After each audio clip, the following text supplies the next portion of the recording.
Guys, welcome to my channel. তো আমরা ফ্রেন্ডরা মিলে একটুখানি বাগবাজারে গেছিলাম। অনেকদিন পুরনো ব্লগ, এটা শ্যুট করেছিলাম বললে ভাবলাম পোস্ট করে দিই। তো আমরা তিনজন বান্ধবী আর আমি নিয়ে চারজন আমরা গেছিলাম। তো একটা বান্ধবীর প্রবলেম বলে একটু মুখটা দেখাইনি, বাট আমরা গঙ্গার ঘাটে যাচ্ছিলাম, তো দেখলাম বাগবাজারে একটা খাদ্য মেলা বসেছে, তো সেখানে গেছিলাম। দেন সবাই মিলে ওখানে একটুখানি ঘুরে দেখলাম যে একদিকে ফুড স্টল বসিয়েছিল আর একদিকে এক্সিবিশন টাইপ বসিয়েছিল, বাট একটু ভিড় ছিল বলে আর এক্সিবিশনের দিকে যাইনি, ফুড স্টলটা একটু ঘুরে চলে এসেছিলাম। খুব সুন্দর করেছিল, আর বাচ্চাদের জন্য দোলনাও বসিয়েছিল, দেখতেই পাচ্ছ।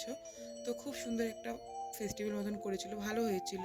দেন আমরা একটু গঙ্গার ঘাটে বসে বলে গেছিলাম, তো একটু গঙ্গার ঘাটে বসে আড্ডা মারছিলাম, তখনই বৃষ্টি শুরু হয়ে গেছিলো।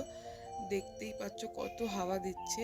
তো ওখান থেকে সরে একটু কোনো ছাওয়া জায়গায় গিয়ে দাঁড়িয়েছিলাম, আর সেখানে গিয়ে দেখছি যে এরকম গান বাজনা হচ্ছে।